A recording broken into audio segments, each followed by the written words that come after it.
Un minutito y ya comenzamos, ¿eh? ¿Qué tal? Buen día a todos.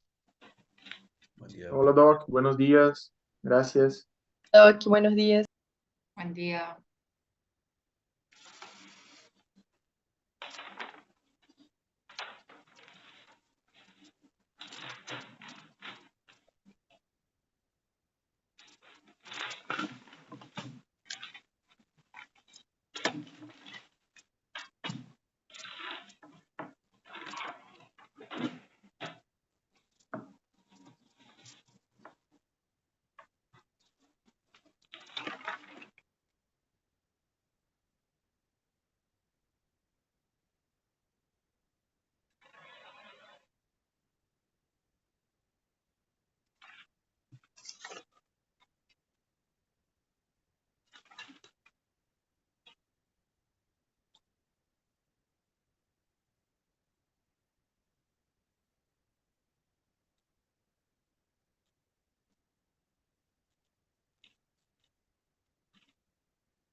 Bueno, acá estamos. ¿Qué tal? ¿Cómo les va? Buen día a todos. Bueno, Hola. esto es un espacio que se me ocurrió ofrecerles a los alumnos que están cursando, bueno, es específico a La Rioja, para la sede de La Rioja, y después se suman algunos alumnos de otras sedes, pero tengan en cuenta que es para esta cursada, ¿no? Para la cursada actual.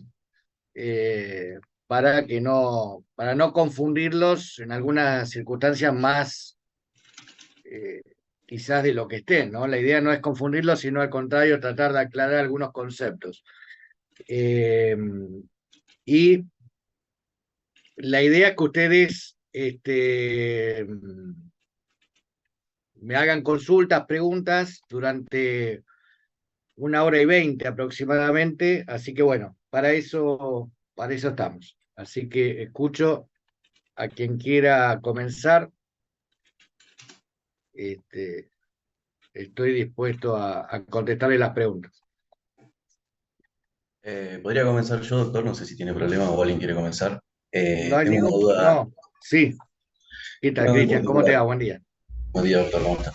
Una consulta. En cuanto a lo que viene a ser el tema de dignidad, Sí, eh, ¿cómo uno puede relacionarlo con las corrientes? O sea, es un poco complejo quizás, o me está costando a mí, pero me gustaría sí. como poder A ver, relacionarlos.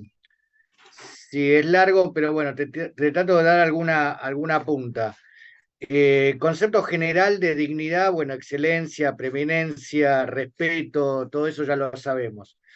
Después hablamos de distintas nociones de dignidad, desde una dignidad ontológica, que es el concepto básico, clásico, tradicional, pasamos a distintas nociones de dignidad como dignidad funcional operativa, dignidad ética, dignidad relacional, ¿sí? Dignidad teológica, bueno, cada uno de esos, si vos lo vas analizando, cada uno de esos conceptos, y vas y recordás las corrientes como liberalismo, utilitarismo, bueno, lo podés ir entrelazando uno con otro, qué conexión hay. Esa es la idea. Esa es la idea también del concepto de dignidad. ¿Por qué esa es la idea del concepto de dignidad? Porque esto es lo que pasa cuando un paciente anciano no se lo atiende más porque es anciano. Por eso, no es que estamos viendo para, o sea, a ver, vamos a ser claros. De poco, ¿para qué me sirve a mí como docente que ustedes sepan el concepto de dignidad funcional operativa si después no entendés para qué lo aplicás en la práctica médica? O sea, lo que yo quiero que ustedes entiendan es cómo esto se aplica en la realidad. Bueno, esta persona es anciana, no lo atendemos. Esta persona es discapacitada, no lo atendemos. Esta persona tiene determinada malformación, no lo atendemos. Esta persona tiene determinada calidad de vida, no la atendemos. Y así vas acortando el concepto de dignidad. De eso se trata la idea. más que estudien cuestiones de memoria. Si no lo entienden así, no lo van a entender nunca, porque van a tratar de entenderlo de memoria y tiene poca utilidad para ustedes, digamos, ¿no? La idea de esto es que ustedes lo puedan relacionar y ver las consecuencias de aplicar una idea de dignidad amplia o una idea de dignidad restringida. Un poco ese es el concepto. Si vos aplicás un concepto de dignidad amplia, vas a tener un campo de acción de pacientes amplios. Si vos aplicás un concepto de dignidad restringido, tus pacientes cada vez van a ser en menor Claro, voy a número. dejar siempre a alguien afuera, digamos. Cada vez vas a dejar más gente afuera.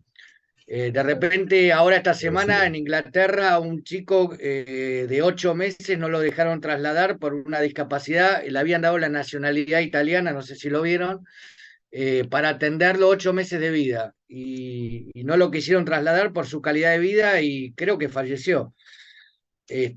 No lo querían atender en Inglaterra, le dio una nacionalidad italiana para que lo trasladen. Los padres querían trasladarlo y el gobierno de Gran Bretaña y los médicos de Gran Bretaña dijeron, no, por la calidad de vida no lo trasladamos. Bueno, todo un debate, obviamente, y una controversia. Bueno, ahí está claro, esta semana, fue hace 2, 3 días.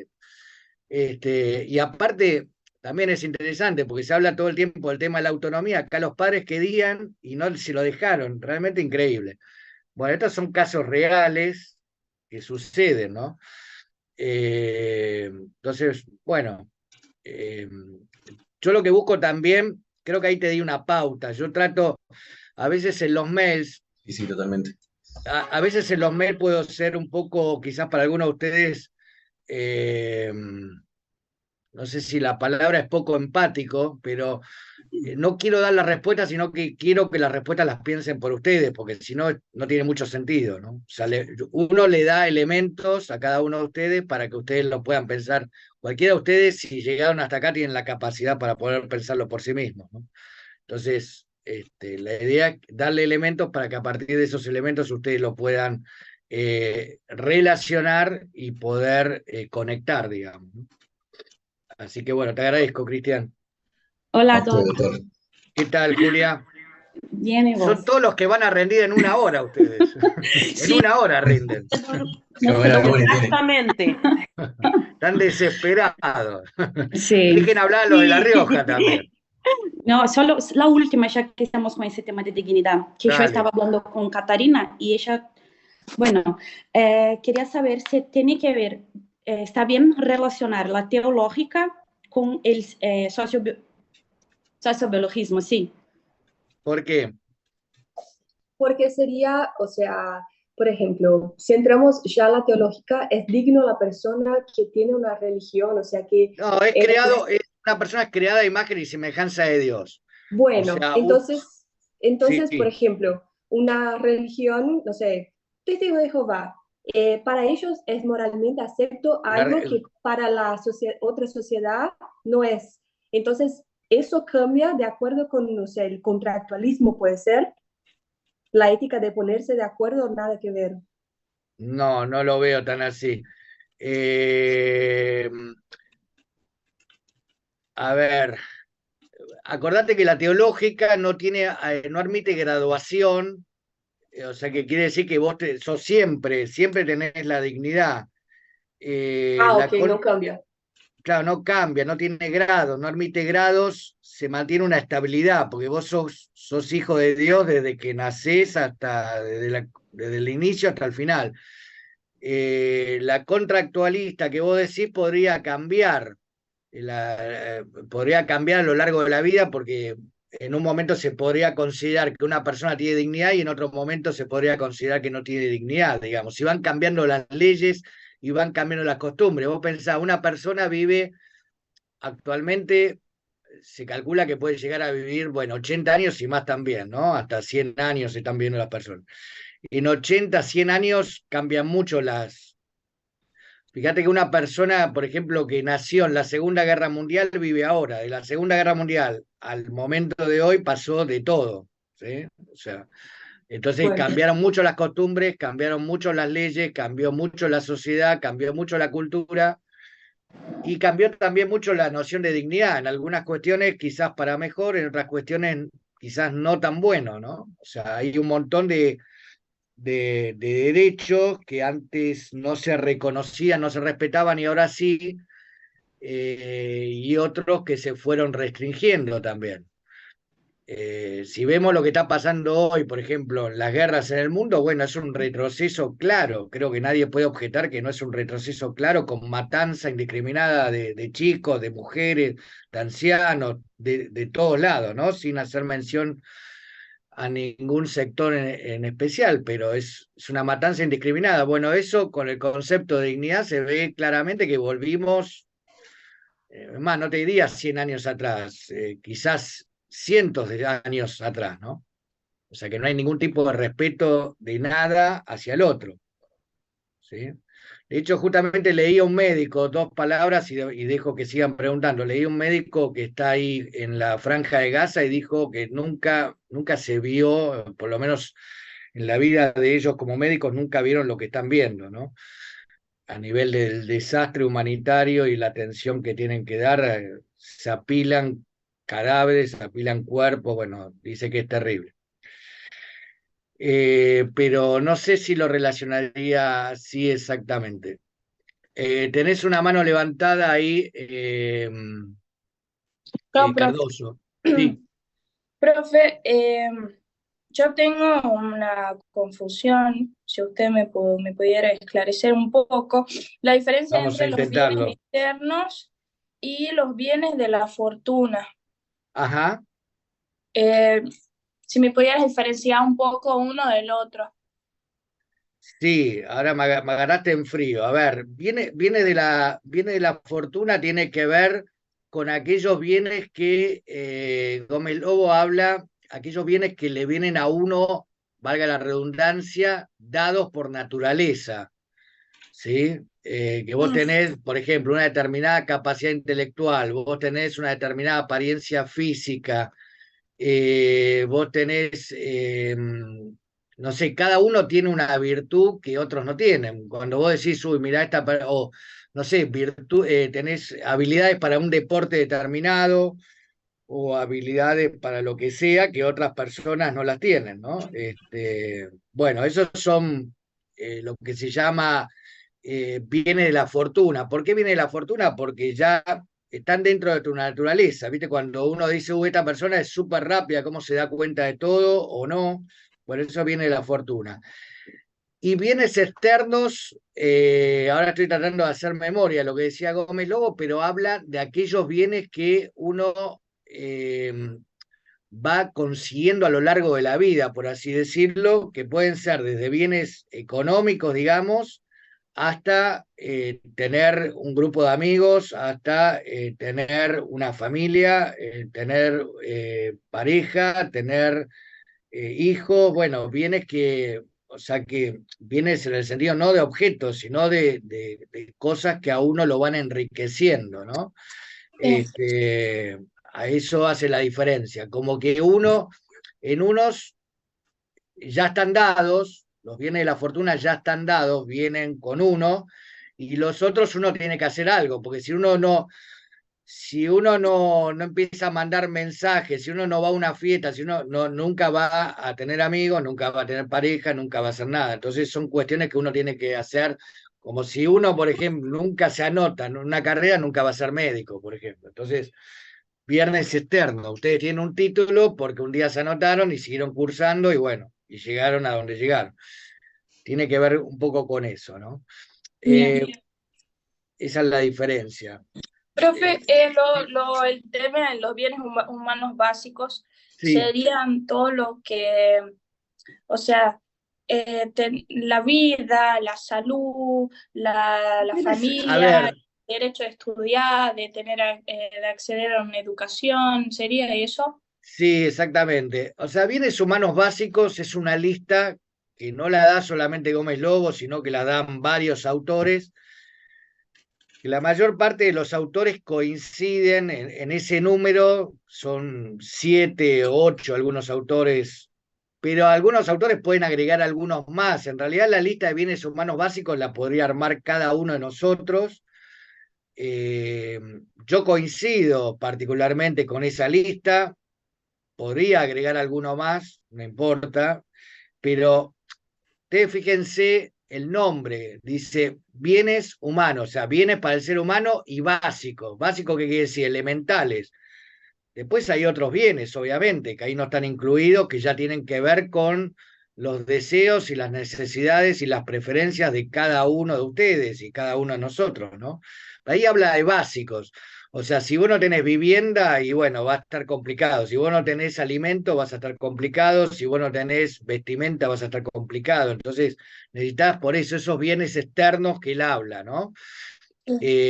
Y si vos no tenés una determinada capacidad mínima intelectual, y vas a estar complicado porque siempre vas a depender de un tercero. Eso pasa con las personas que tienen una cierta discapacidad y por lo tanto son dependientes de un tercero. Entonces, por eso habla de los bienes de la fortuna, que uno a veces lo pierde de vista, ¿no? Pierde de vista todo lo que ha logrado en su vida y lo que ha hecho. Bueno, eso gracias a los bienes de la fortuna, digamos, y que uno aparte los ha desarrollado, ¿no? Porque uno puede tener un determinado bien y no usarlo, ¿sí? En el deporte o en lo intelectual, ¿no? O sea, uno puede tener una habilidad determinada y no usarla, y bueno, sería una lástima, digamos. Pero bueno, bienes humanos tiene que ver con eso. Traten de enfocarlo en forma general. Es un libro de introducción a cuestiones filosóficas relacionadas después con la medicina. Él tiene un segundo libro que ya es más de bioética, este autor, pero este es como un libro introductorio para algunas cuestiones elementales de filosofía moral, digamos. Así que bueno, no sé si con eso respondí tu Sí, pregunta. profe. Sí, Ahí, muchas gracias. Alan, tenés la mano levantada. Hola, profe. Me ¿Cómo te va? gustaría, si es posible, podría diferenciar la beneficencia de la no maleficencia, porque se Ah, sí, parece que vos son la me misma mandaste cosa. 300, Sí, 300 mensajes. Sí, menos, ahora te conozco, no sabía quién era. ¿Cómo andás? A ver, después igual quería hablar unas palabras, después te voy a escribir, o si no, el día del examen quería hablar unas palabras personales contigo, algunas cuestiones que se me ocurrieron. Eh, a ver, beneficencia y no maleficencia. Esa es la pregunta. Algunos autores lo ven como las dos caras de la misma moneda, porque uno es no hacer daño y el otro es hacer el bien, ¿sí? No hacer el daño y otro lo ven hacer el bien. O sea, por lo tanto, a veces no se ve la diferencia, pero básicamente, para tratar de aclararte, una es una omisión, o sea, no hacer daño. Si vos te quedás quieto, digamos, no haces daño. O sea, para hacer daño tenés que moverte, digamos, ¿sí? Se llama de omisión. En cambio, para vos hacer el bien, tenés que hacer una acción, ¿sí? Para vos hacerle un bien al paciente, tenés que intervenir, ¿sí? Tenés que dar un diagnóstico, tenés que dar un tratamiento, tenés que dar un medicamento, tenés que recetar algo, ¿sí? Para hacerle un bien al paciente. Tenés que hacer una acción. Entonces, básicamente, tiene que ver uno con una acción y otro con una omisión, ¿sí?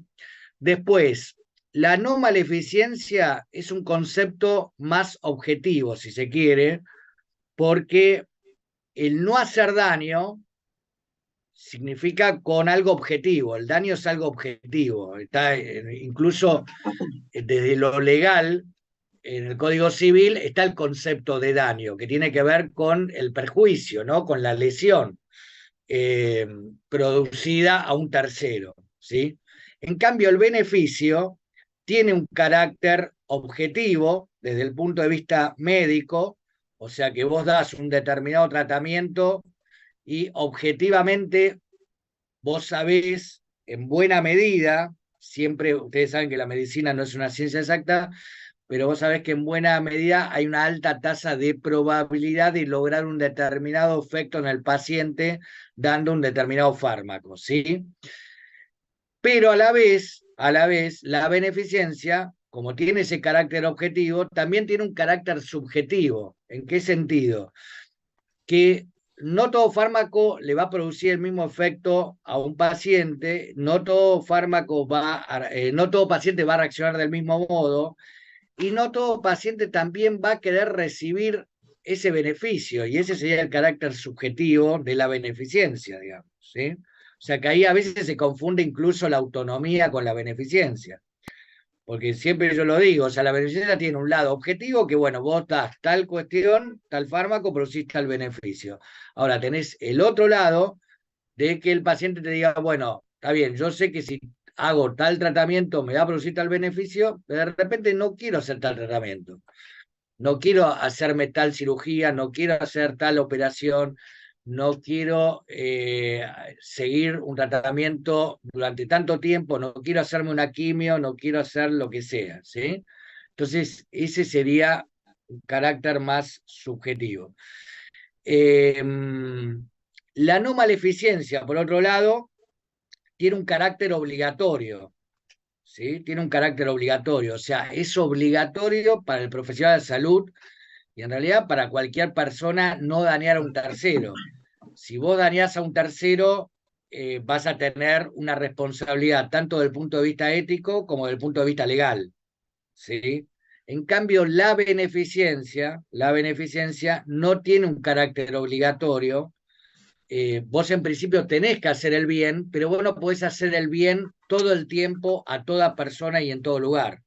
Por lo tanto, la beneficencia está limitada por condiciones de tiempo, de modo y de lugar, y aparte la beneficencia está limitada también por la autonomía del paciente y también está limitada por la justicia, por el principio de justicia, ¿sí? ¿Qué quiere decir esto? O sea, que vos no podés hacer todo el bien que quisieras a todos los pacientes porque estás limitado por los recursos con los cuales contás.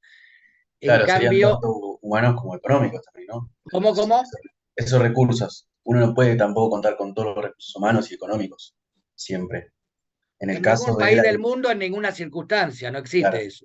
Eso no, solamente existe en los libros de cuentos, pero mm, en la vida real no existe, en ningún país, ni en el primer mundo, en ningún lado.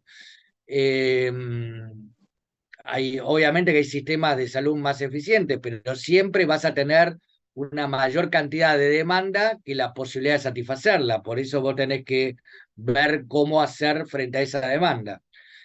Ahí entra todo esto que estamos hablando, ¿sí? Si vos querés atender a todo el mundo todo el tiempo y del mismo modo, y te vas a quemar al instante, vas a dudar poco, digamos, te vas a frustrar. Eso en cualquier campo en realidad, pero en la salud se ve más todavía porque la demanda es infinita, digamos.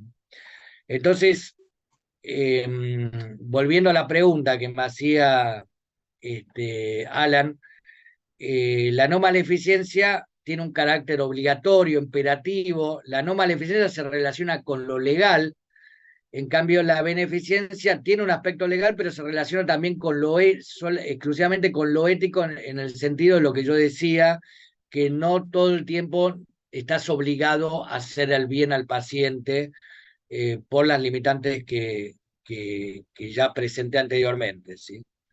Esas serían un poco las diferencias.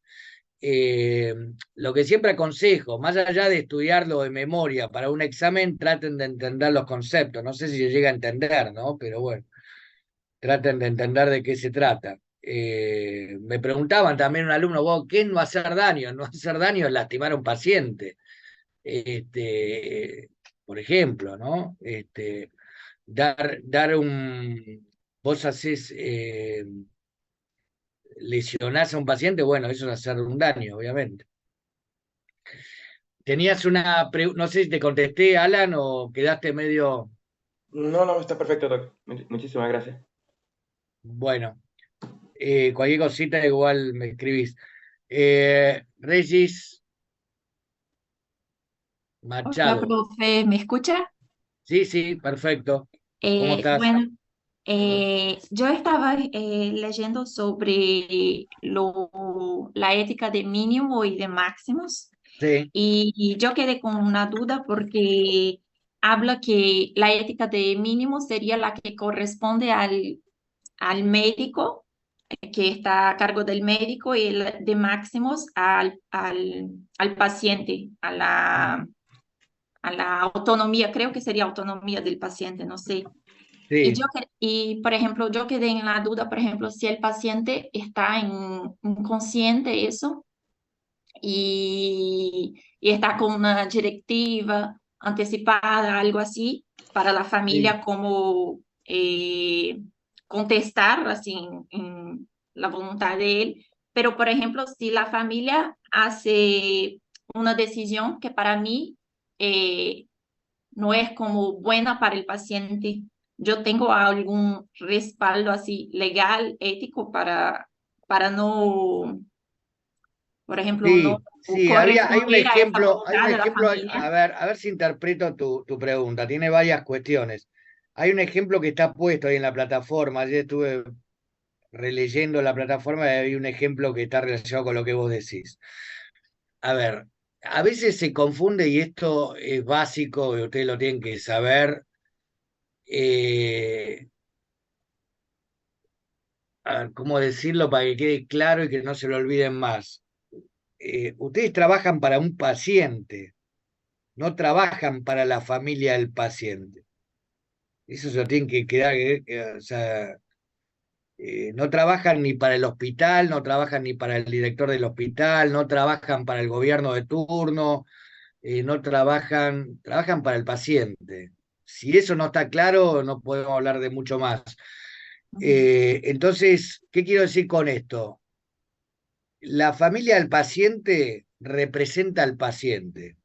Si la familia del paciente no representa al paciente, cuando quiero decir que no representa es que va contra los intereses del paciente, obviamente que vos no podés actuar contra el paciente, porque vos te debes al paciente, no a la familia del paciente, no a la mujer del paciente, no al tío del paciente, no al primo del paciente. Vos, tu deber es para con el paciente, ¿sí? Obviamente que esto es fácil decirlo y en la situación real es mucho más complejo porque es complejo y uno lo vive cotidianamente, pero si vos no tenés claro esto, siempre lo digo, te van a decir cualquier cosa y te van a llevar para todos lados y van a tener muchos problemas, no solamente de lo ético, sino de lo legal, porque va a venir una parte de la familia, le va a decir una cosa, va a venir otra parte de la familia, le va a decir otra, y cada uno lo va a llevar para cada lado. Por eso es tan importante tener claro esto, o sea, ustedes trabajan para el paciente y por el paciente, ¿sí? Y a partir de ahí se paran y eso tienen un resguardo, obviamente, desde el punto de vista ético y legal, por supuesto, ¿sí? O sea, no puede venir la familia del paciente a decirle algo. Y cuando quiero decir para y por el paciente, el core, digamos, el centro de ustedes es el conocimiento médico. Si ustedes no tienen conocimiento médico y se lo van a llevar también puestos, en el mal sentido de la palabra, ¿sí? Se lo van a o sea, los que saben son ustedes, los que deberían saber son ustedes. Entonces no les puede venir la familia al paciente a indicar qué es lo que tienen que hacer. Sí le pueden decir, porque yo esta semana lo viví con familiares míos y yo actué de representante, o sea, estuve del otro lado del mostrador, por así decirlo, y yo hablé con médicos. Si el médico, en un diálogo, si uno le puede decir qué es lo que el paciente quiere o no quiere, pero en base a una buena praxis médica, en base a indicaciones médicas, ¿sí? Pero no quiero que haga todo lo que haya que hacer o no quiero, no, eso no, o sea, hay que hacer lo que hay que hacer, no todo, porque ahí entramos en el tema de encarnizamiento terapéutico y un montón de cuestiones, ¿no? Ahí entramos en el tema de lo proporcionado, lo desproporcionado, bueno. Y también un alumno me preguntaba, ¿no? Que yo casi me caigo para atrás. Bueno, ¿qué es lo proporcionado? Lo proporcionado se basa en cada paciente, en cada situación individual específica, y lo proporcionado no se lo voy a decir yo como abogado y como profesor de bioética. Lo proporcionado lo tienen que saber ustedes más que nadie. Y lo van a saber sobre todo a lo largo de su carrera, digamos, ¿no? Porque eso también parte de la experiencia profesional. Quizás seguramente se reciban y no van a saber qué es lo proporcionado, pero tienen que del minuto uno, tienen que empezar a ver qué es lo proporcionado y qué es lo no proporcionado, porque si no van a pedir un montón de cuestiones que no tienen que pedir y otras cuestiones que sí las tendrían que pedir las van a dejar de pedir. Y eso va a tener consecuencias, porque algún paciente va a decir, no, me pidió todo esto y después el paciente se va a enterar que no tenía que pedir y ahí entran las acciones legales, digamos, ¿no? Cuando ustedes pidieron cosas que no tenían que pedir, o al revés, cuando aquello que tenían que pedir no lo pidieron. Eso es conocimiento médico que está relacionado con la ética, obviamente. Siempre lo hablamos en clase. El no saber de medicina es la primer falta ética. El no saber de medicina para un médico, ¿no? Como que yo me ponga a asesorar a un cliente desde el punto de vista jurídico y no sepa el código civil, no sepa cuestiones elementales. Bueno, aparte de ser poco serio, no puedo asesorar si yo no sé de esto, ¿no? Bueno, lo mismo para ustedes, ¿sí? O sea, está relacionado. La otra vez también, voy uniendo cuestiones. Una alumna en otra sede preguntaba, yo pensé que íbamos a ver cuestiones éticas, no clínicas. Digo, bueno, esta alumna no entendió nada de la cursada, no entendió nada. Lo clínico no se separa de lo ético. El que crea que se separa lo clínico de lo ético tiene que empezar el día 1 de la cursada. No entendió de qué se trata. O sea, uno tiene una materia bioética en realidad separada para desmenuzar, pero como vos tenés la materia anatomía separado, pero no es que anatomía va para un lado, microbiología va para el otro, semio va para el otro, está todo unido, el cuerpo humano está todo unido, cada uno de nosotros es toda una unión, digamos, no es que son partes separadas. A veces ustedes lo ven todo por separado, entonces piensan que son parte, bueno, y la ética es parte de cada uno de nosotros. Es imposible separarlo, aunque quisiéramos, es imposible, ¿sí?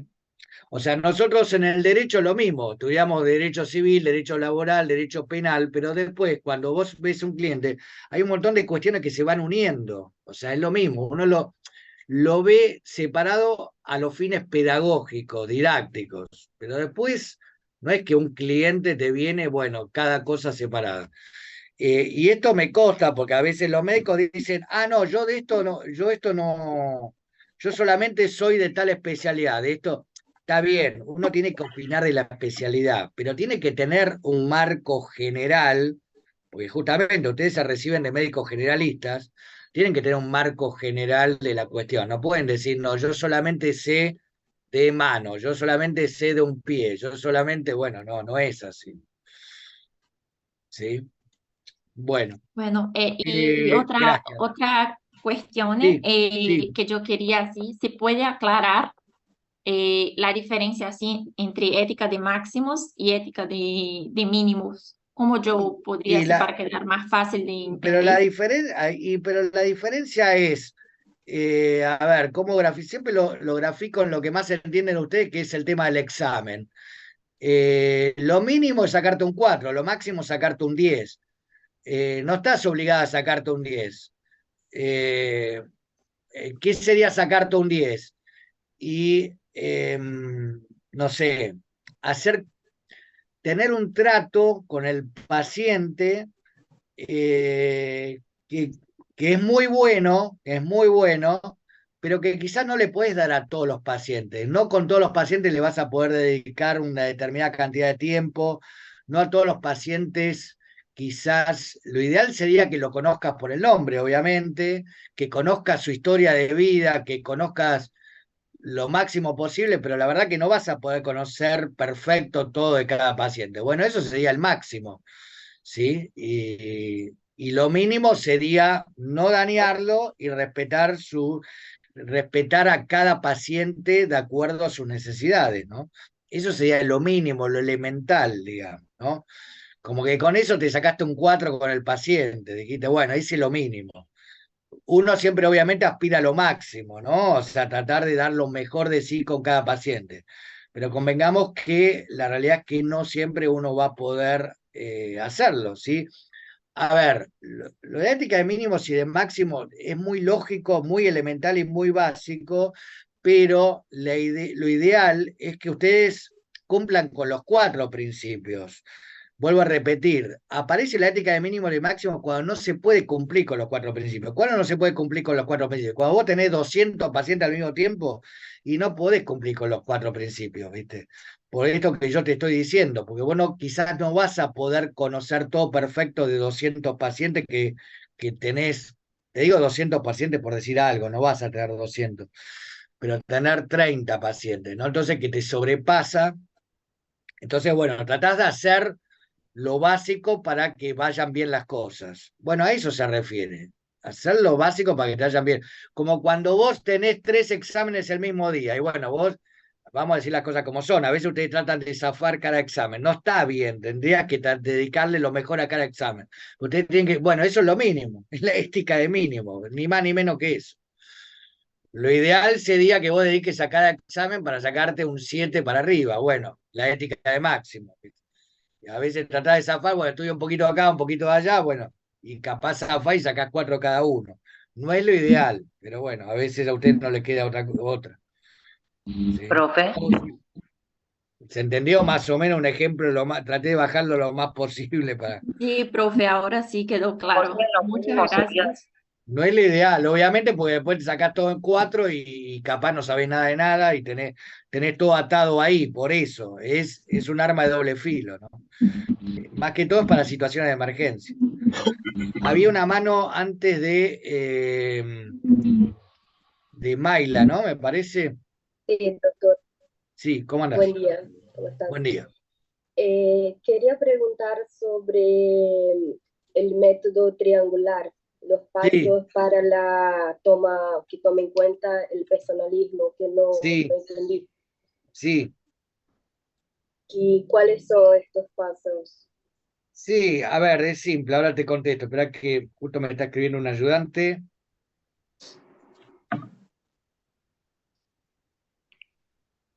Un segundito, ¿eh? El método, a ver, son 3 pasos que es muy elemental, te lo resumo lo más básico posible. Está en el texto igual, está en uno de los textos. Primero va la parte médica, biológica, después ver toda la parte más filosófica, si se quiere, del paciente, o sea, los valores del paciente, los deseos del paciente, las preferencias del paciente, la biografía del paciente, qué hizo el paciente a lo largo de su vida, cómo transcurrió su vida y qué es lo que siempre quiso y qué es lo que quiere para este momento de su vida. O sea, que eso tendría que ver con lo filosófico, con lo antropológico. Y la tercera pata de este análisis sería la parte ética y la parte jurídica.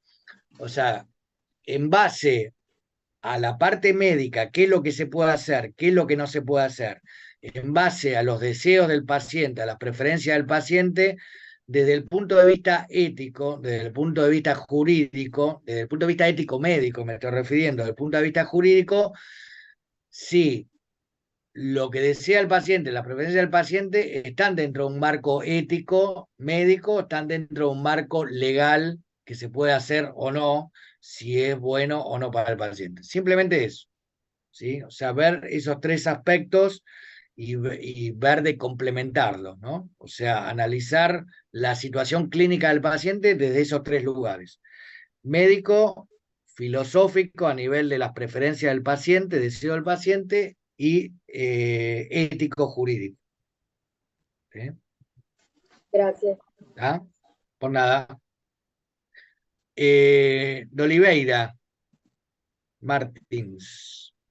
Hola, profe. Profe, por favor, estoy haciendo mucha confusión con relación al paciente, al derecho del paciente a rechazar las terapias en una situación determinada. Porque así, lo que había entendido era que el paciente tiene derecho a rechazar terapias que son extraordinarias, que no tienen una relación proporcional a la situación que ellos está viviendo en aquel momento.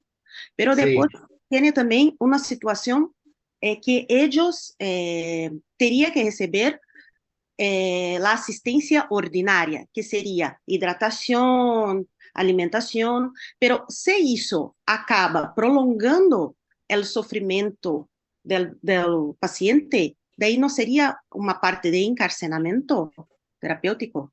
Para esa última parte no te la entendí. ¿Cómo se hizo prolongando el sufrimiento del paciente? Sí, porque el paciente puede rechazar las medidas extraordinarias, fue lo que yo entendí Sí, de la ley. sí, Y sí, hay una pequeña parte de sí, positivo diciendo sí, que ello sería obligado, vamos a decir así, a aceptar el tratamiento ordinario, que sería hidratación, alimentación. Pero sí. si ese tratamiento ordinario, que es obligatorio, el paciente no puede rechazar, porque fue lo que... Ordinario proporcionado. No, a ver, no, para. Ordinario proporcionado es moralmente obligatorio ofrecerlo al médico. Pero en realidad yo siempre lo digo en clase, el paciente no está obligado a nada en realidad, a nada. El Dale. paciente no está obligado a nada porque el Mesmo que sea paciente no es ordinário. cautivo, el paciente no es cautivo, no es un esclavo del médico, ni del sistema de salud, ni del Estado, ni de nadie. Si no, volvemos 2000 años atrás, digamos. Sí, El paciente se interna y se le interviene al paciente por voluntad propia, por eso existe el consentimiento informado, justamente, si no el consentimiento informado, ¿para qué existe? No tiene claro. razón de ser. Sí, señor. El paciente va voluntariamente a una institución de salud para que se vea cuál es su estado de salud, cuál es su pronóstico, cuál es su diagnóstico y cuál es el tratamiento. De ahí en más, el paciente decide si continúa con la terapia, con los tratamientos propuestos o no. Esto es siempre así. También es uno de los temas que a veces no se tiene claro. Vuelvo a repetir, a ver, capaz, nunca lo dije, pero me parece que más gráfico que esto es imposible. El paciente no es esclavo del médico, que se queden con esa frase. Creo que es bastante gráfica, ¿sí? Sí, es más fácil, es mejor. Creo que es bastante gráfica. O sea, no es no es algo que está a disposición de ustedes. Como dije antes, ustedes trabajan para y por el paciente, no trabajan en lugar del paciente, manejándolo al paciente, dominándolo al paciente. Eso quizás era una medicina de hace 50 años, justamente ahí rompe la bioética, ¿no? Que bueno, ya está, entraste acá, ahora no te vas, digamos, ¿no? Ahora sos mío y no te vas y hasta que yo no te cure, tipo como un auto que entra a un taller mecánico, ¿no? Yo siempre digo, entra el auto al taller mecánico, vos quedó ahí hasta que sea reparado. Bueno, esto no es así. O sea, estamos hablando de personas, no estamos hablando de autos, ¿sí? Para que quede claro. ¿Se entendió un poquito mejor ahí? Sí, entonces, porque assim, o que me deixou muito confusa e que me deu essa dúvida é porque abaixo da lei está dizendo que até mesmo o tratamento ordinário pode ser rechaçado caso ele haga a prolongação e de la prolongação da vida, levando o paciente a um estado pior, assim, uma prolongação do dolor. Doc, Por puedo aportar algo. por Te favor. recomiendo que leas de nuevo, no, así, que leas de nuevo la ley, porque acá dice que puede rechazar el tratamiento, que el paciente puede rechazar si El va a artículo incluir como 5, inciso único G. objetivo prolongar, tipo, único objetivo prolongación. É exatamente essa a minha dúvida. Então, Sí, ele tipo, pode rechaçar. sí Claro, puede, claro, es desde el al revés de lo principio que vos hasta el decís, por fin. eso, sí. É isso que estou perguntando, porque não estava conseguindo compreender No, correctamente. sí, puedes rechazar porque si no entras en dolor y sufrimiento. La idea justamente es esa, o sea, que no el paciente no entre en un dolor y sufrimiento desmesurado. Porque senão entraria em encarceramento, não é isso? Exactamente. É No, isso uno de que los estou tentando objetivos, perguntar. claro, no entendía. Uno de los objetivos de la ley justamente es evitar el encarnizamiento terapéutico. Oh, dale, entonces. De eso habla. Eso se entiende por muerte digna. Muerte digna se entiende porque no haya un encarnizamiento terapéutico, porque se ofrezcan cuidados paliativos, porque se ofrezca alivio del dolor, ¿sí? Eso se entiende por muerte digna. O Sí, sea, sí. justamente la idea era Era esa. isso Cuando que estava salió. tentando perguntar. Lo que pasa que te voy a ver, dos cuestiones te voy a decir. Primero, desde mi punto de vista, y no lo digo yo, sino que lo han dicho un montón de especialistas, técnicos en legislación está muy mal redactada la ley, está muy mal redactada, entonces si se te confunde, no es culpa tuya, sino que hay problema de redacción, por un lado, y después, que es muy difícil, a veces se busca legislar cada situación y es prácticamente imposible legislar cada situación, porque no, es imposible. O sea, y a veces se intenta eso, entonces no se puede legislar cada situación. Aunque uno quisiera, no se puede. Porque las situaciones que aparecen en el campo médico y en general son infinitas. Entonces, bueno, simplemente No, eso. no, Por ahora eso esto entendí no, por completamente. eso esto no es tan, por eso no es tan fácil como parece todo esto, ¿no? Porque Ahora entendí completamente. Muchas gracias. Gracias, no, Julia. Gracias. No, por nada. bueno, sí, escucho. ¿Qué más? Stephanie, ahí veo la mano levantada.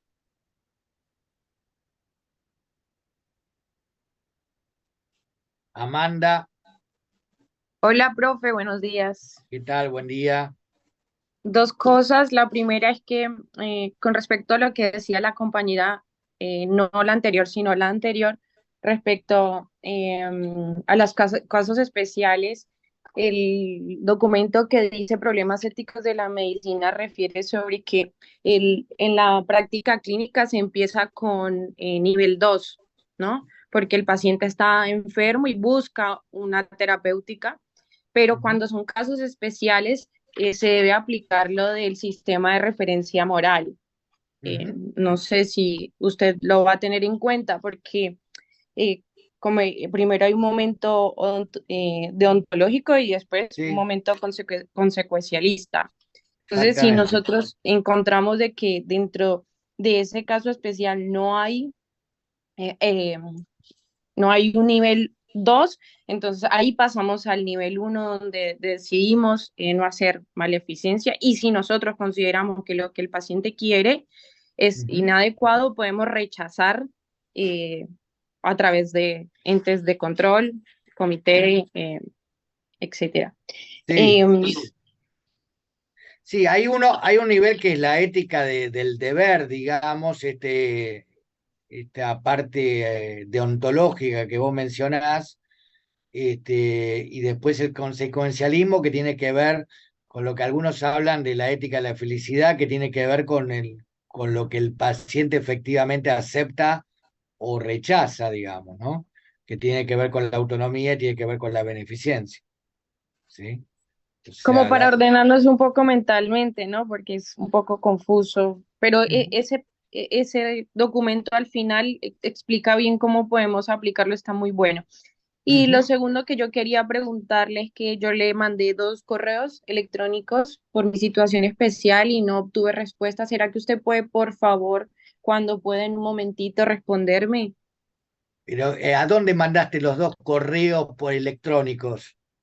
Al de Bioética Barceló, ¿puede ser? No recibí nada tuyo, Stephanie, porque respondo las 24 horas a todo el mundo. Así que, ¿cuándo lo mandaste?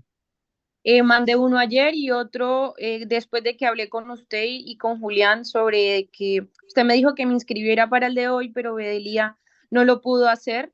Sí, si quiere después le explico por qué. Entonces habría que hacer una No me acta llegó ningún complementaria. correo tuyo, ¿eh? Bueno, no sé, si quiere Mandame una después, copia del envío, porque no me llegó nada. Lo acabo de revisar antes de entrar a clase, no hay nada tuyo. no. No, no hay nada. Deme un segundo, por favor, disculpe.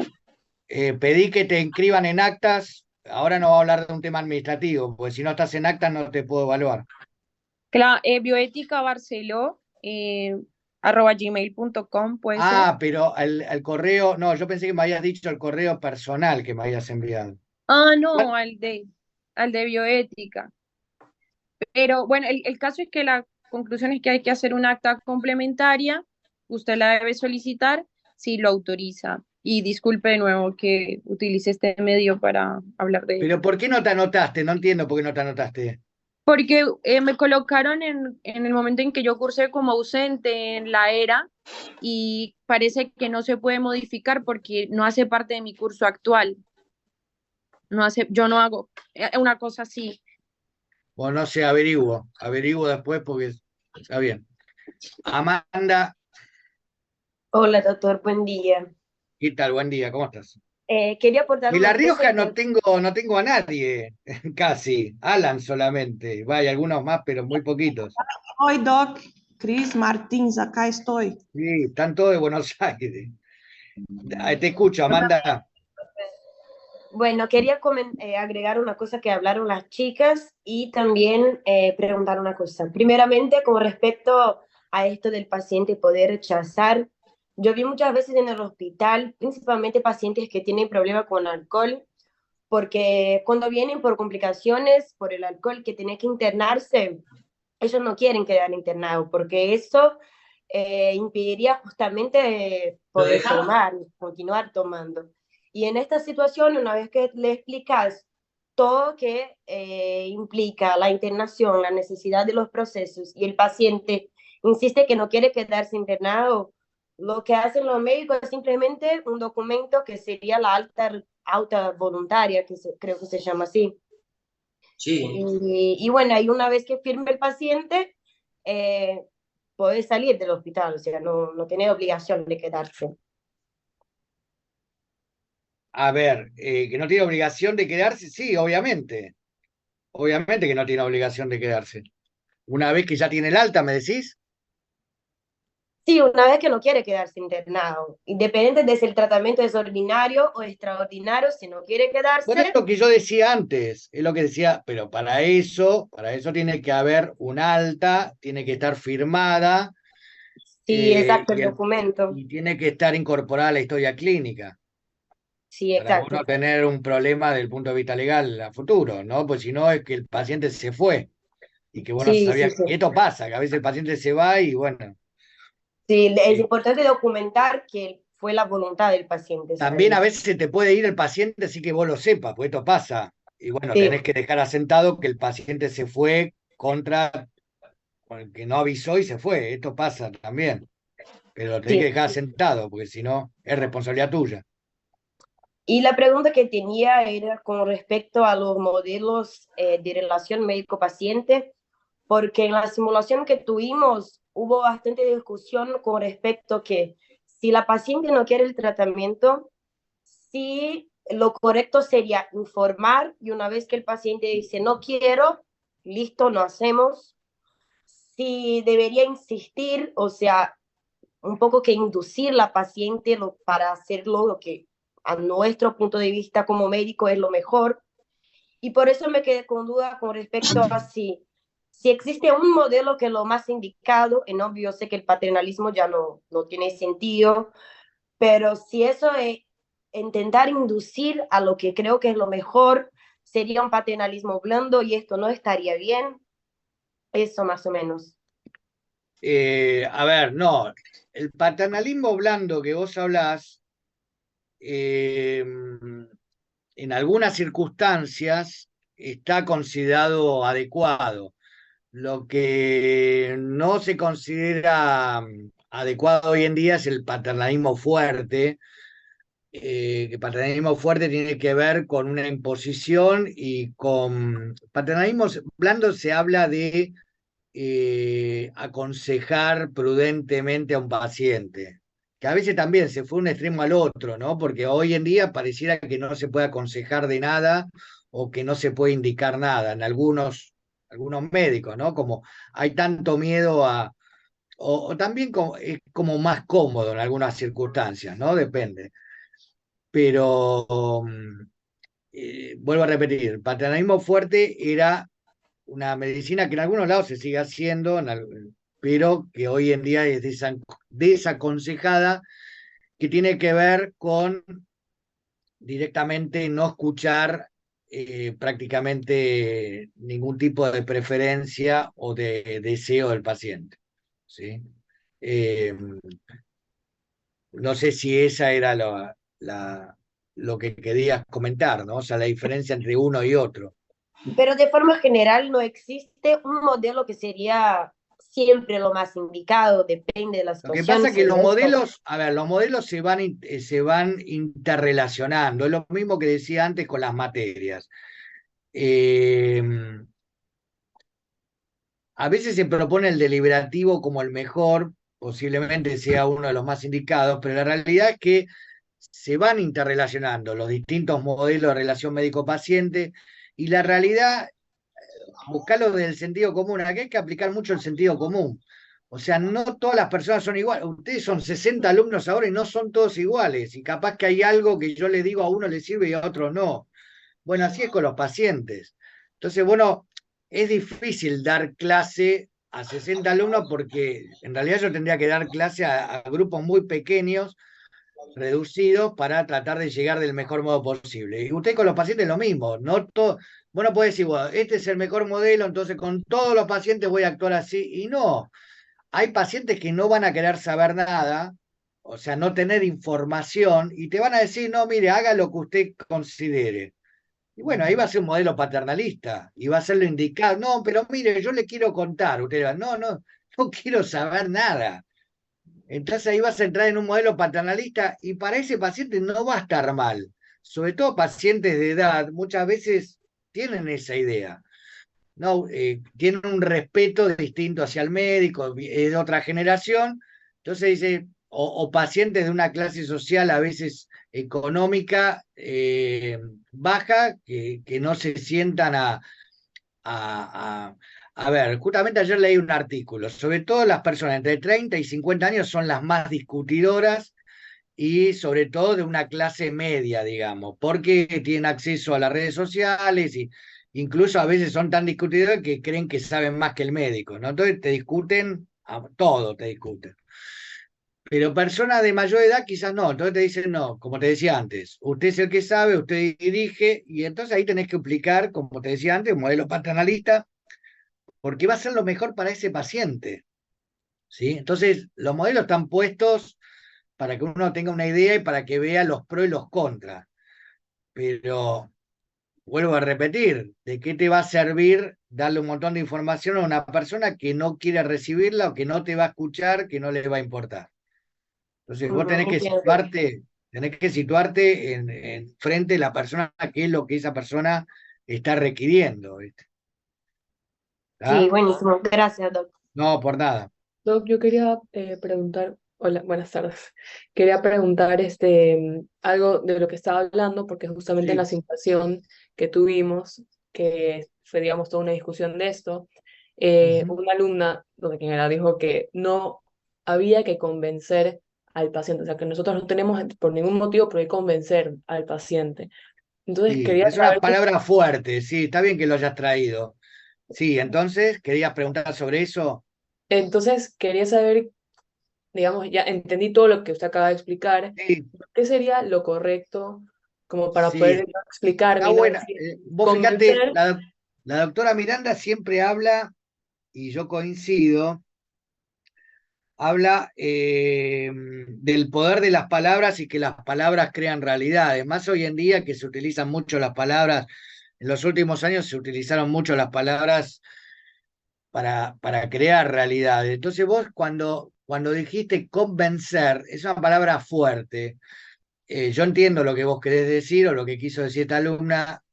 Yo la cambiaría por una palabra que es un sinónimo y que en realidad me parece que vamos a coincidir. Trataría de que entienda, trataría que entienda, trataría de, quizás también voy a decir una palabra que es un poquito más fuerte, persuadirlo, pero que no es lo mismo que convencer. Convencer suena como, me suena paternalista, ¿no? Yo te tengo que convencer. Proponer, utilizar la palabra proponer. Yo propongo esto, yo propongo este tratamiento, yo propongo esta indicación, yo propongo esta terapéutica, ¿sí? Después la palabra final la tiene el paciente, pero yo lo propongo, y lo propongo, pero no es que lo propongo en el aire, lo propongo por esto, fundamentado desde el punto de vista médico. En base a tus valores, en base a tu vida, en base a lo que... A ver, primero vos tenés que saber quién es el otro, ¿no? Siempre volvemos a lo mismo, que alguna cuestión mínima. Vuelvo a repetir, yo esta semana tuve que hablar con médicos del otro lado y lo primero que me preguntó el médico, que era excelente desde el punto de vista médico, digo, todo lo que di en clase lo vi en ese médico, yo no lo conocía. que trabaja en cuidados paliativos de una sociedad internacional de cuidados paliativos, el médico lo primero que me preguntó era cómo era el paciente y un montón de cuestiones desde el punto de vista humanas del paciente. Y en base a eso me empezó a hacer propuestas a mí como representante, qué se podía hacer, qué no se podía hacer. Fue perfecto, desde el punto de vista médico, técnico y desde el punto de vista ético. Pero primero tenía que tener información. Si vos no tenés información, hablas en el vacío, ¿entendés? Por eso acá no hay reglas generales, porque hay tantas soluciones como pacientes hay, ¿se entiende? Pues ustedes a veces quieren tener una regla general, y vuelvo a repetir, es como, por eso a veces no se entiende qué es la ética, porque a veces ustedes entienden que la ética es decirle a cada uno de ustedes qué es lo que tiene que hacer. Eso es ridículo, totalmente ridículo, porque lo que va a ser bueno para vos no va a ser bueno para mí, digamos. Hay pautas generales sobre ética, obvio, eso es otra cuestión. Pero yo no vengo acá a decirle lo que tiene cada uno de ustedes hacer con su vida. Bueno, con el paciente es lo mismo.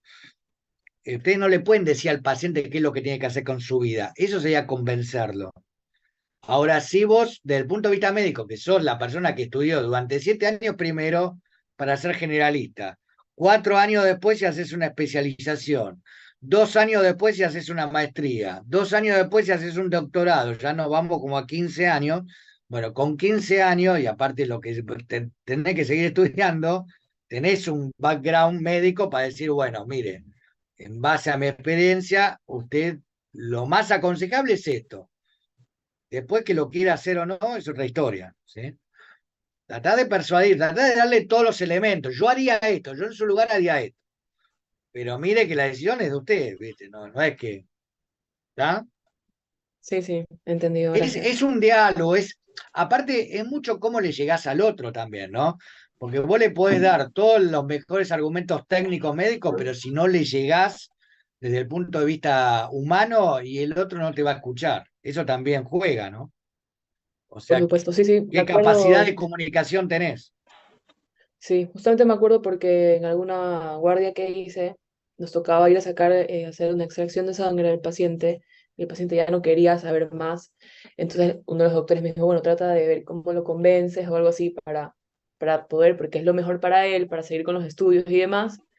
Y bueno, y todo queda en las manos del paciente y todo, pero esa era mi duda porque como, sí, la doctora decía que es fuerte el juego de palabras y como uno Sí, se es maneja. persuadir, ¿viste? Quizás es Sí, lo sí, sí. mismo, pero no es lo mismo decir, tengo que convencerlo que tengo que persuadir, Claro, tengo que hacerle que él correcto. entienda que eso es lo mejor para él. Pero si no lo entiende, no hay problema, ¿viste? Porque, vuelvo a repetir, no lo podés atar y decirle, mire. Y también hay una cuestión que nos pasa a todos, que a veces uno en un momento determinado, uno no está dispuesto a escuchar determinada información y en otro momento más adelante sí. O sea, no es que se termina todo en un momento, ¿sí? La relación médico-paciente no es un momento único, sino que es un proceso. Entonces, capaz que en un momento el paciente está cansado, no te quiere escuchar, está de mal humor, está pensando en otra cosa, está con otros problemas. Y bueno, tendrás que ver cómo darle esa información en un momento que el paciente esté más receptivo, ¿sí? Que esté con una mayor predisposición a escuchar lo que vos tenés para proponerle. Forma parte también de esto, de vos, de decir, bueno, no, me parece que hoy si le digo esto, no va a funcionar, entonces espero a una posterior consulta, digamos. ¿Sí? Bien, gracias. O quizás, bueno, ahí entra un montón de habilidades, hacer una interconsulta con otro profesional que le llegue mejor, o también incluso hablarlo con un familiar y para conocerlo más al paciente y ver cómo llegarle mejor. Bueno, hay un montón de estrategias que uno va a ir desarrollando, ¿viste?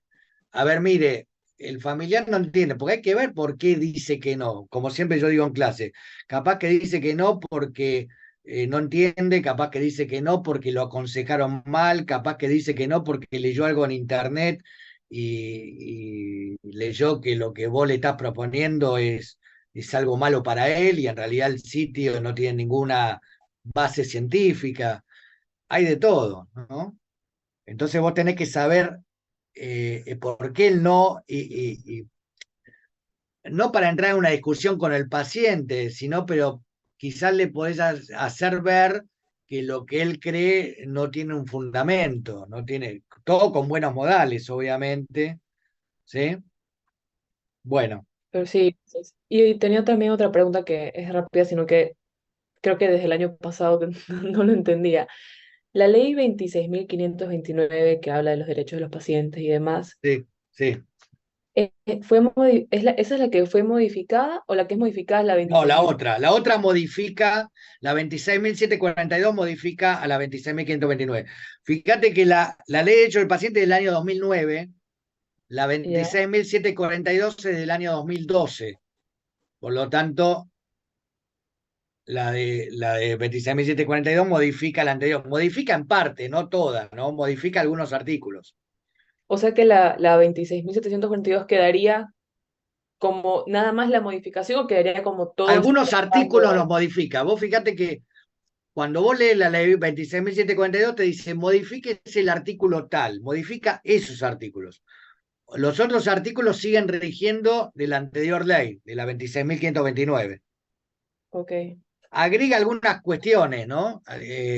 Fíjate que ahí la 26.742 de muerte digna te dice qué artículos modifica y vos podés incluso hacer una comparación de las dos leyes para ver qué son los artículos modificados, que son cuestiones muy puntuales. O sea, modifica, esto es importante, modifica no quiere decir que deroga. Deroga sería que la anterior no existe más. Eso, La, eso es la rápido, anterior sí. sigue existiendo. Lo que pasa es como que vos escribas un artículo y vos lo modificás parte del artículo, parte del texto, pero modificás parte del texto. No es que el texto anterior no existe más. Sigue existiendo con los nuevos agregados, para que se entienda. Es Buenísimo. como que vos estés escribiendo un capítulo y agregás cosas nuevas. Bueno, lo anterior sigue existiendo más lo nuevo. Buenísimo. ¿Sí? Perfecto. Sí, sí, Bárbaro. claro. Gracias. Bueno, perfecto. Rodrigo, Facundo. Hola, Doc, buen día. ¿Qué tal? Bueno, Quería hacer llegamos a una La Rioja, finalmente. Sí, el otro compañero creo. No, sí, está bien, de La Rioja. Sí, Profe, una sí, consulta que va en base a lo que hablaron los chicos. sí. Quería hacer una pregunta respecto al examen, si va a hacer casos clínicos. Todavía ¿Cuánta? no lo armé el examen de La Rioja, así que Ah, bien. todavía no lo armé. Lo voy a armar sobre la marcha, porque estoy pasado de trabajo, así que sí, todavía no sé cómo es. Puede ser que no, no sé, todavía no lo armé. Sí, Otra consulta, el examen es el miércoles, sí, en distintos horarios. en distinto horario Hoy a después la del noche aperitivo. vamos a tener la lista seguramente de los alumnos de cada horario. Bien, bien, bien. Bueno, Hoy a la noche van a ser publicadas las listas con los horarios de cada alumno. bueno, ahora partiendo desde ahí, eh, me quedó, digamos, la duda con respecto en algunos temas, por ejemplo, en el tema de ética de mínimo y de máximos, Sí, que como usted decía, de que lo mínimo es lo poco que conozco al paciente y lo máximo que sería que yo conozco demasiado al paciente, o sea, como que hubo una interacción prolongada en el tiempo, lo cual me sí, en permitió realidad a creo que mí. uno nunca conoce demasiado al paciente porque uno Ya, pero nunca en llega más a o menos conocerse a uno medida, mismo demasiado, así que bueno. ya no es lo mismo ver a un paciente 3 veces a que sea tu paciente de Sí, 5 años, a eso me refiero. sí, sí, sí, sí. Entonces, yo creo que a veces el trato puede ser un poco distinto, o sea, en el caso que hablaban de dar un tratamiento, el tratamiento debe ser siempre dirigido eh, en dar, digamos, el mejor tratamiento, el más adecuado, y sin intentar, o sea, como hablaban de persuadir, de convencer, Sí, uno, sí, ¿cuál es? Sí, sí, sí, y entonces, entonces, sí, claro, entonces yo creo que la palabra, o sea, nunca se debe buscar convencer, persuadir, porque es como que uno está tomando decisiones sobre el paciente, o sea, vos indirectamente lo estás llevando al paciente a que tome esta decisión. No estoy de acuerdo. O sea, convencer es lo que yo acabo de mencionar, acabo de hablar de eso. Convencer es una cuestión. Convencer sí se puede interpretar como lo que vos decís. Persuadir, a ver, vos ahora, yo te estoy persuadiendo de que vos tenés que estudiar determinadas cuestiones, soy el docente. Yo no puedo decir, bueno, miren, les doy los textos, hagan lo que quieran. Eso sería una cuestión. No, si hagan lo que quieran, lean lo que quieran y véanlo como quieran. No, yo te voy a marcar una línea en base a una buena práctica médica. Después vos hacés lo que querés como alumno y bueno, hacés lo que querés en el sentido de que tiene una responsabilidad también. El paciente cuando hace lo que quiere también tiene una responsabilidad sobre sí mismo y sobre su salud. O sea, toda acción que uno hace tiene una consecuencia. Toda acción que uno hace. O sea, el deber del médico es proponer, como el deber de cualquier profesional es proponer. Esto es en cualquier profesión, un arquitecto. Un arquitecto propone a la persona que lo contrata un proyecto. O sea, que proponer sería tratar de persuadir para que el paciente elija lo mejor. Sí. A ver, claro. Un arquitecto propone un proyecto, después el cliente ve si lo sigue o no, pero también el arquitecto le tiene que decir, mire, esto que usted me está proponiendo. Sí, ahí lo entendí, quería saber eso, entre la palabra... Se cae la casa, lo que usted me dice, se cae la casa y se van a morir todos. Yo no puedo hacer lo que usted me dice. Claro, a mí me había confundido la palabra persuadir con ofrecer. Ofrecer, claro. mostrar qué es lo mejor para él. Claro. Y después, bueno, con respecto a si el paciente no quiere recibir el tratamiento, es decisión propia del paciente. O sea, para eso existe la alta voluntaria o, por ejemplo, en el caso que un paciente sea internado y le dicen, bueno, este es el tratamiento que vas a tener que seguir y el paciente se niega, entonces uno no puede tratar de obligar a una persona a hacer algo.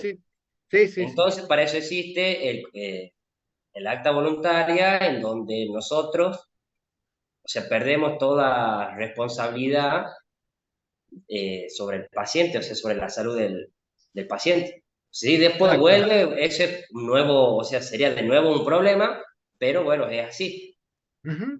Sí. O sea, nosotros, ¿cómo? Como que nosotros no podemos obligarlo por el simple hecho, sí, lo vemos, siempre viene siempre el mismo problema, lamentablemente, si todas las veces va a firmar el alta voluntaria. Sí. Vamos, porque tengo varios manos levantadas y tengo que ahora ¿Cómo? Bueno, te agradezco. Rodrigo, Facundo. Doc, buen día, acá de La Rioja. Yo tengo una duda del principio de doble efecto. Si tengo todas las condiciones dadas, ¿sería un fin en sí mismo? No te entiendo la pregunta. ¿Cómo sería un fin en sí mismo? O sea, si en ciertas situaciones, si tengo el consentimiento, si es el único modo de actuación, ¿se cumpliría siempre el principio de doble efecto o en algunas situaciones no se cumple?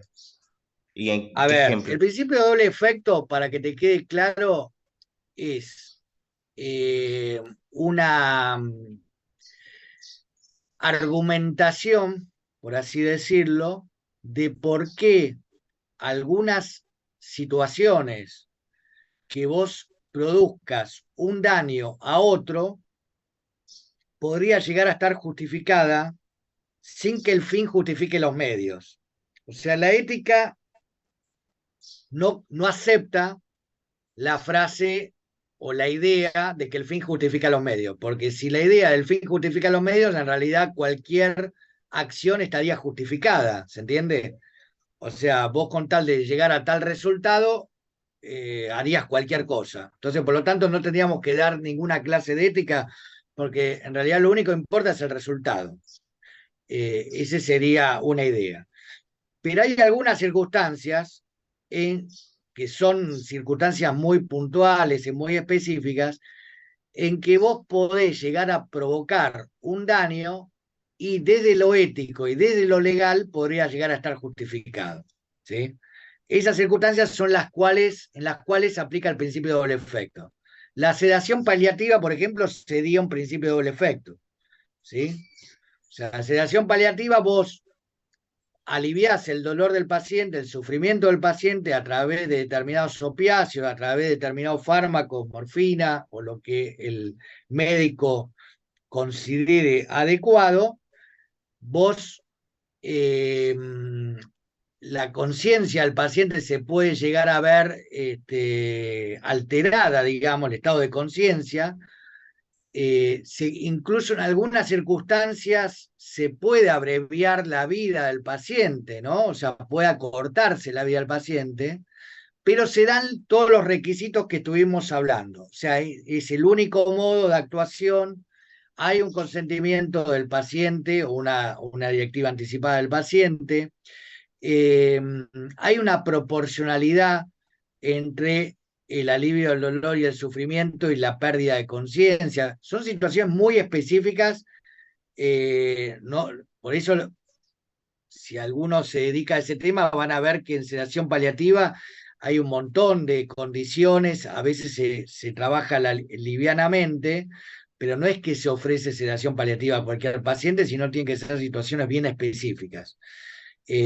Indicada desde un punto de vista médico aparte, no porque al médico se le ocurrió, porque al paciente se le ocurrió, o porque tiene dolor, entonces no, hay unas determinadas condiciones, indicaciones médicas para que esto surja. Y ahí aplica el principio de doble efecto, ¿sí?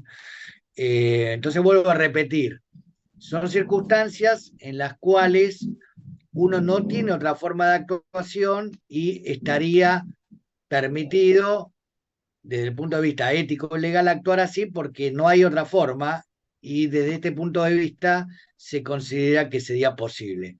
Pero vuelvo que quede claro que a veces se confunde este principio de efecto, como decir, bueno, entonces al final uno puede hacer cualquier cosa. No, al contrario, es bien restringido, las circunstancias en las que se aplica bien restringido. Simplemente para justificar el actuar en algunas circunstancias especiales, ¿sí? Profe, ¿puede ser ahí un ejemplo en el caso de un accidente en tránsito donde un paciente esté inconsciente y, por ejemplo, tenga la pierna destrozada y hay que amputar la pierna porque si no se va a morir por una hemorragia, entonces... Eso sería el principio de totalidad terapéutico o el principio de mal menor. Claro, pero no habría un doble efecto por el hecho de que nosotros estamos haciendo... Pues la acción no se cumple uno de los requisitos, que la acción en sí misma, vos estás provocando, la acción en sí misma es un daño, que es la amputación de la pierna. Claro. En el doble efecto, cuando vos das la sedación, la sedación en sí misma no estás... causando daño. No es un daño la sedación. En cambio, la amputación sí es un daño. Ahí está bien. Ahí aplicaría el principio de totalidad o terapéutico, principio de mal menor, que se llama, que también tiene otros 4 requisitos, ¿sí? O sea, a veces se confunde el principio de totalidad terapéutico con el principio de doble efecto. No son lo mismo. Cada uno tiene sus requisitos particulares. ¿Sí? Bien.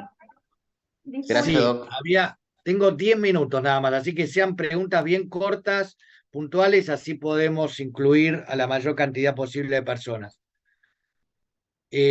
Alan, vos habías preguntado, no sé, ¿tenés otra pregunta? Sí, profe, tengo otra. ¿Podría explicar un poquito de obligaciones medios?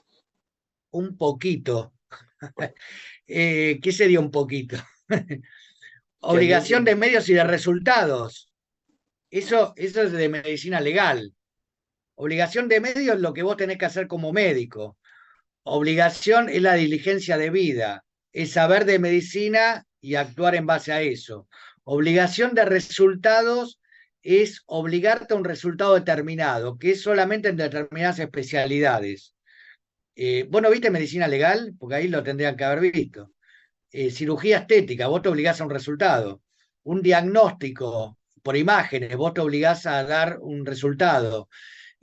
cuando una determinada patología vos te obligás a dar un diagnóstico determinado, ¿sí? Pero después, obligación de medios es el resto de la medicina, o sea que prácticamente toda la medicina, que quiere decir que vos tenés que aplicar tus conocimientos en base a un conocimiento actualizado, en base a la actualización de la marcha, digamos, de la evolución de la medicina, y aplicar esos conocimientos para la cura, la rehabilitación del paciente.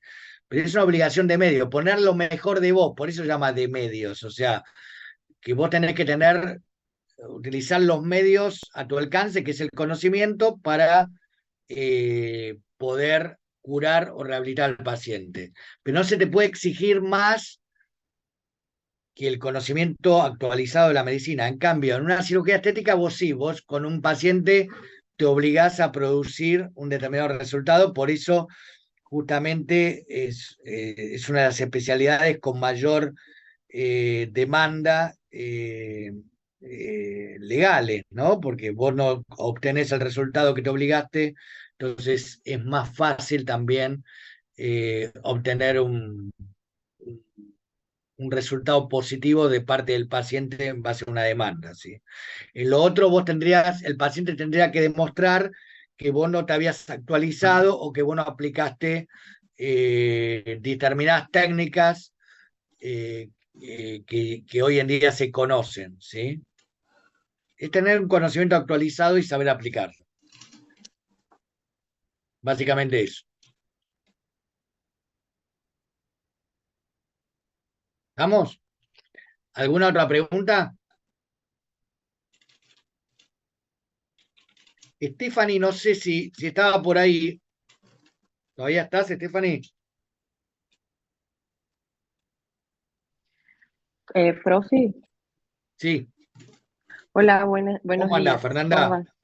¿Todo La bien última vos? pregunta. Sí. Sí, sí. Bueno, a mí todavía me queda un poquito de intriga en relación cuando se confronta la no maleficencia con la justicia. Yo entiendo que la no maleficencia sería no generar daño o dolor al paciente. Y la Sí. justicia sería ya que, por ejemplo, yo tengo una correcta profesión y atención de mi parte en relación a ese paciente, respetando los derechos de ese trato digno del paciente.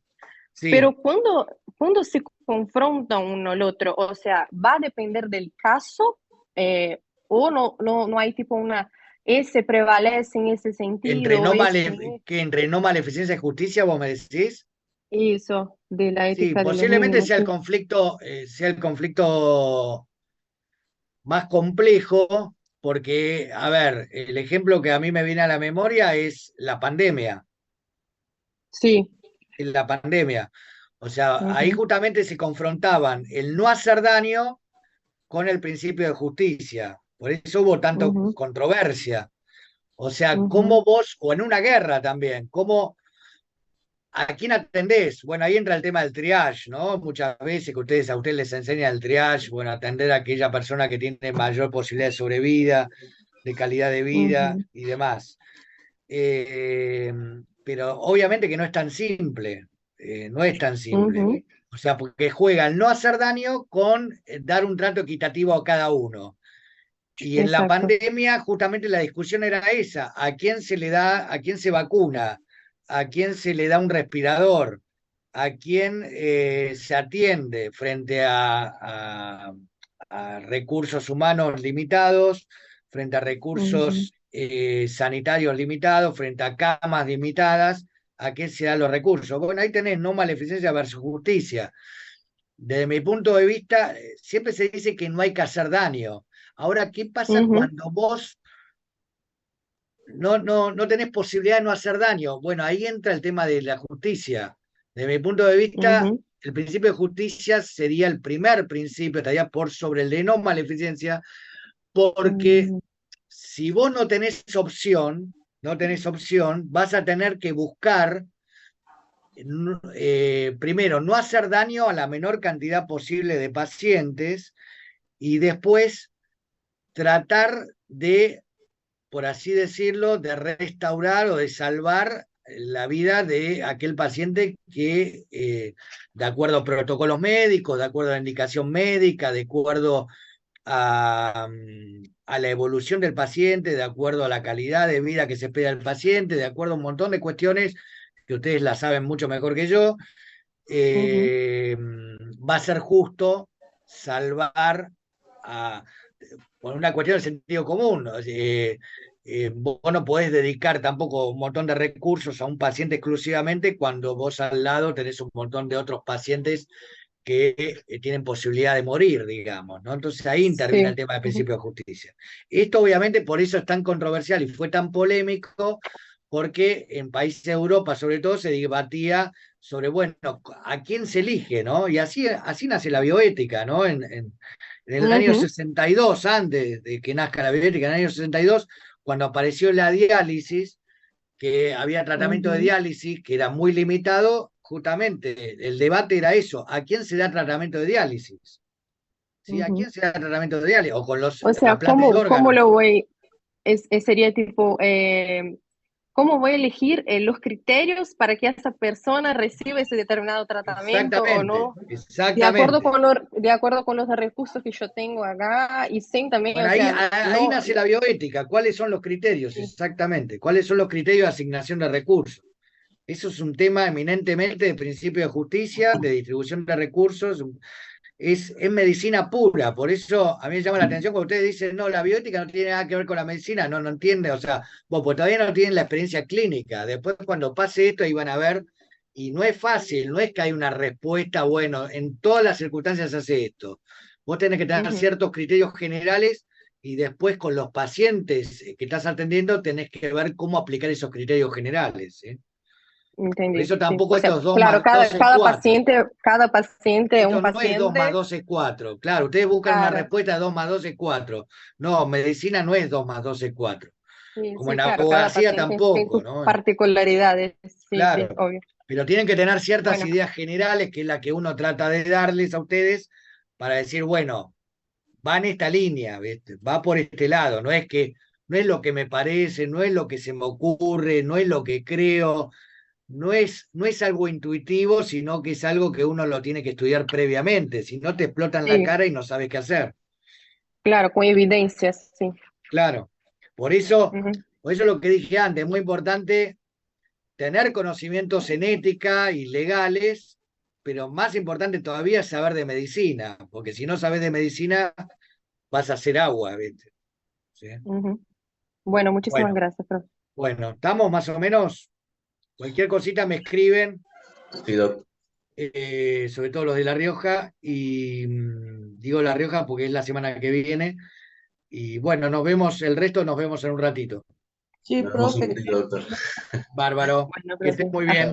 Gracias. Doctor, yo no entendí, ¿el Adiós. examen es a la 1 o a las 3? Sí, a la 1 tengo que salir corriendo, estoy a 1 hora y pico de viaje. doctor, Me tengo que tomar varios medios ahora para llegar. Esperemos llegar, si no es a la 1 será 1:15 por ahí. Profe, ¿va a pasar la lista después a lo de La Rioja? A la noche va a estar subida la lista. Ah, listo. Gracias, muy amable. Adiós, que estén bien. Hasta luego. Gracias. Chao, chao.